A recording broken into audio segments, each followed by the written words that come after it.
Ready. Hey Jake, Hey, Lana. how's it going? It's okay. How are you? I'm doing well. Tell me, you're always reading interesting stuff about governance and the future of governance. What have you been reading lately? Well, I guess I don't really have to be reading to just practically look out my window and see that our institutions are failing all around us. Our governing institutions are struggling at best. So it's kind of an obvious thing that we've been facing. Another realization that I think is fairly obvious is that those systems were almost exclusively designed and conceived by men. And You mean so all of our government governance systems? basically, yes, I think it's a truism that that's the case. So, we have a bit of a working hypothesis that our systems are failing. They're designed by a certain segment of society, and maybe if we open the door to more creative thinking, if we got more people of all different types involved in what we call social invention, that possibly we could design and redesign our systems in a way that could be sustainable and maybe even help us thrive for the future.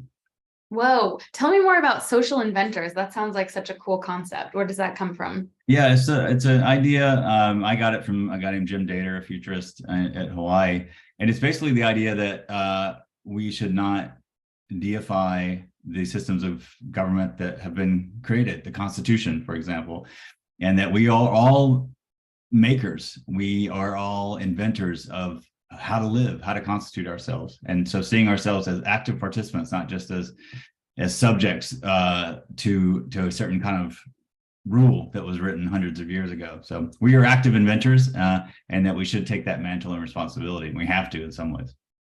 I love that. So the idea is kind of these systems that we have that we sometimes take as the universal truth or the word of God or whatever type of God you believe in, um, that those were actually all written by us and particularly in the past by men. And so we Right. have the capacity and we have the ability to reimagine and rewrite those.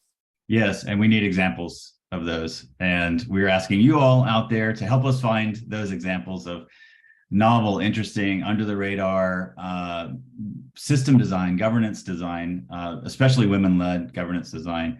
And I know, I mentioned our hypothesis, but Alana, you found something that was pretty striking to me. That's a great example of this.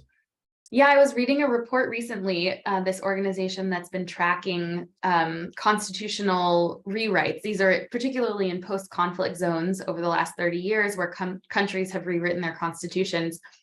And in only 20% of those constitutional rewrites have women been involved. But in those 20%, when women have been involved in the constitutional rewrites, there's been more likelihood of lasting peace. And in particular, they have said that women involved in the constitutional rewrite process gets greater traction for the emerging social contract.